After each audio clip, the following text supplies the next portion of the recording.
السلام علیکم ورحمۃ اللہ وبرکاتہ۔ تکفیر کسے کہتے ہیں؟ کیا کسی مسلمان کو اس کے عمل کی بنیاد پر اس کے عقیدے کے اوپر اختلاف کی وجہ سے اس کو کافر کہا جا سکتا ہے؟ دوستو، مجھ سے کافی لوگوں نے یہ پوچھا ہے کہ اسلام کے اندر اگر ایک شخص کسی کو کافر کہہ دیتا ہے اس کی کیا سزا ہے؟ میں سمجھتا ہوں کہ کسی کو کافر قرار دینا قرآن مجید کے اندر یہ ہے کہ اگر آپ کسی پر جھوٹ باندھتے ہیں اس کو بہتان کہا جاتا ہے۔ آپ کسی کے بارے میں ایسی بات کرتے ہیں جو اس کے اندر موجود نہیں ہے تو قرآن کہتا ہے کہ آپ نے اس کے اوپر بہتان باندھ دیا۔ اور ایسا شخص کہ جو کسی پر جھوٹ باندھے اس کے لیے سزا مقرر کی ہے جو کہ 80 کوڑے کی، حد قذف اس کو کہتے ہیں،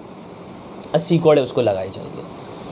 تو اس سے استدلال کرتے ہوئے میں کہتا ہوں اگر آپ کسی کو تکفیر کرتے ہیں، تکفیر کا مطلب ہوتا ہے کفر تکفیراً، کسی کو کافر قرار دینا، اس سے تکفیر ہے، تفسیق ہے، تضلیل ہے، تبدیع ہے، مختلف الفاظ۔ آپ کہتے ہیں کہ جی یہ بندہ کافر اسلام سے نکل گیا، یہ حق اسلام نے آپ کو نہیں دیا، کسی کو نہیں دیا، کسی مفتی کو یہ حق نہیں ہے۔ یہاں تک کہ خوارج، نبی اکرم صلی اللہ علیہ وسلم نے ارشاد فرمایا، صحیح حدیث ہے، متواتر ہے، یمرقون من الدین کما یمرق السهم من الرمیہ، کہ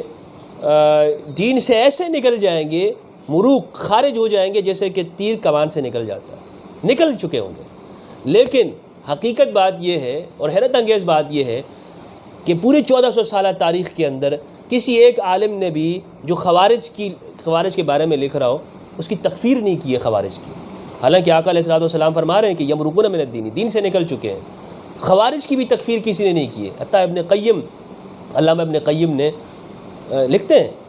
کہ شیعہ، یہاں تک کہ روافض، علامہ ابن قیم ان کی بھی تکفیر نہیں کرتے، دیگر اور اکابر جنہوں نے بھی عقائد پہ کتابیں لکھی ہیں، تکفیر کسی نے نہیں۔ یہ بعد میں آ کر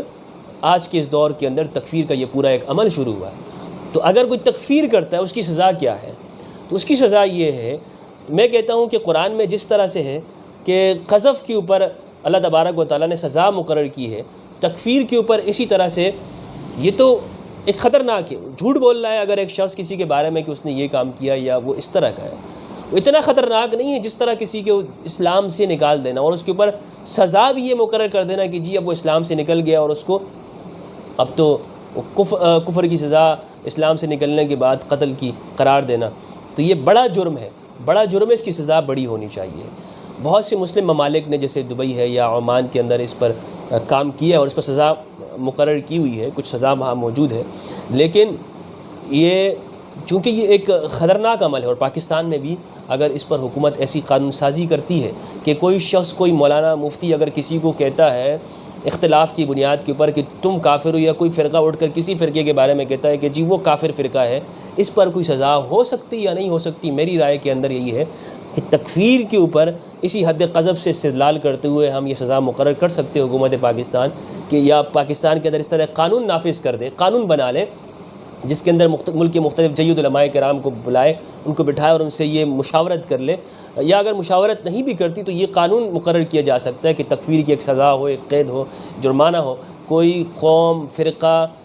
یا شخص کسی دوسرے کو اگر کافر قرار دیتا ہے تو قرآن مجید اسلام میں اس کی باقاعدہ ملتی ہے تو تکفیر کی سزا بالکل مقرر ہو سکتی ہے، کیونکہ یہ ایک بہت بڑا جرم ہے۔ اور آج امت مسلمہ جو ڈیوائیڈ ہو چکی ہے اور ملک پاکستان اور پوری دنیا کے اندر مسلم ممالک کے اندر جو افراتفری اور انتشار پایا جاتا ہے وہ اسی فتنہ تکفیر کی وجہ سے ہے کہ ایک شخص اٹھتا ہے اور کفر کا فتویٰ دیتا ہے اور پھر افراتفری مچ جاتی ہے اور پوری دنیا کے اندر ملک پاکستان اور اسلام کی بدنامی ہوتی ہے۔ تکفیر بڑے بڑے اکابرین نے، وہ بلکہ بعض ایسے اکابر ہیں کہ جو تکفیر کی جب بحث آتی تھی تو وہ اس چیپٹر کو ہی کلوز کر دیا کرتے تھے کہ نہیں یہ نہیں۔ آپ جب ہمارے اکابرین کی سیرت پڑھیں گے، ان کی بایوگرافی پڑھیں، ابن عبد البر ہیں، علامہ ابن القیم ہیں، ابن الحزم ہیں، یہ جو اکابرین ہیں ان کی آپ زندگی دیکھیں، تکفیر آپ کو کہیں نظر نہیں آئے گی۔ بہت بہت شکریہ۔